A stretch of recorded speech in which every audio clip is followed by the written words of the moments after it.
जो हमारी बेहद खास पेशकश लेकर हम आते हैं, जहां पर एक स्टॉक में अगर आपको गिरावट दिखाई दे रही है या कुछ कंसर्न्स दिखाई दे रहे हैं, कुछ सवाल खड़े हो रहे हैं, तो उस पर हम एक्सरे करते हैं, यानी विस्तार से चर्चा करते हैं। और आज बात होने वाली है एजीएस ट्रांजैक्ट की, जहां पे शरद 27वां दिन लगातार गिरावट का भारी गिरावट का मैसिव वेल्थ इरोजन जिसको बोलते हैं वो हो रही है। और हमने 18 हाउस स्वदेश की हमारी मुहिम थी और हमने कल आपको बता भी दिया था फुल्ली कि यहाँ पे क्या प्रॉब्लम्स आ रहे हैं, क्या डिफॉल्ट के इश्यूज हो रहे हैं। हाँ। और कविता मल्टीपल रीजंस हैं जो हमने कल बताया और आज भी हम बताते हैं, लेकिन कुछ सवाल उठते हैं। हाँ। ये सवाल जो है हम करना चाहते हैं रेगुलेटर्स के साथ, ये सवाल करना चाहते हैं कि यहाँ पे एक्शन लिया जा सकता है, क्योंकि सिस्टमैटिक रिस्क है, ये सिर्फ शेयर होल्डर का लॉस नहीं है। एब्सोल्युटली, ये रेगुलेटरी कंसर्न भी है जिसका उल्लंघन किया गया है। इसमें 3 सवाल उठता है सबसे पहले कि आरबीआई, सेबी या फाइनेंस मिनिस्ट्री इस इशू को रेज करना चाहिए।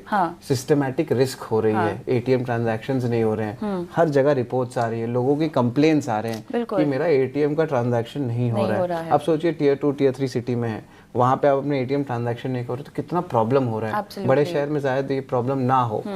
ऑफ कोर्स एटीएम्स की ड्राई हो रही है, लेकिन मैं आपको बता दूं कि कितनी बड़ी शेयर होल्डर्स की लॉस हुई है।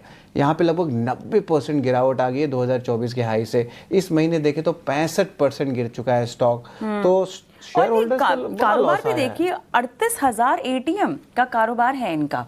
छोटी मोटे नंबर की तो हम बात कर ही नहीं रहे हैं। यहाँ कवरेज इनकी बहुत ज्यादा बड़ी है। बड़े बैंक हैं, एब्सोल्युटली, एसबीआई, वही नाम भी बिल्कुल, और उन्हीं को ये लोन चुका नहीं पाई है। अब ऐसे में इस तरह का जो डिफॉल्ट होता हुआ हमने देखा है, सिस्टमैटिक इशू दिखाई दे रहा है, लेकिन सबसे बड़ा नुकसान जो हो रहा है वो हमारे निवेशकों का हो रहा है, दर्शकों का हो रहा है, जिन्होंने भरोसा रखकर पैसे लगाए थे। तो कविता, प्रॉब्लम क्या कि यार एटीएम में कैलिब्रेशन होता है ना, तो अगले दिन ठीक नहीं हो जाता, टाइम लगता है। हाँ। तब तक में क्या होता है कि रिस्क बनते रहते हैं कि पैसा कहाँ से यूज कर रहे हो। भारत में अभी भी बहुत एटीएम बड़ा मार्केट है एटीएम ट्रांजैक्शंस का। जब भी इस तरह का कोई मामला सामने आता है, हालांकि ये अपने आप में एक नया मामला है और इस तरह की जो परेशानी है ये पहली बार निवेशक पेन महसूस कर रहे हैं, लेकिन जब सिस्टम फेलियर हो, सिस्टमैटिक रिस्क हो, तो क्या निष्कर्ष निकलता है? इसका सबसे पहले जो रेगुलेटर है, हमारे जो बेस्ट रेगुलेटर माना जाता है आरबीआई, सबसे पहले वो आगे आएंगे और सारा जो रीजंस है या क्या सलूशन हो सकता है वो पहले देंगे। तो उसको मानना पड़ेगा सारे बैंक्स को भी, सारे एटीएम ऑपरेटर्स को भी। चलिए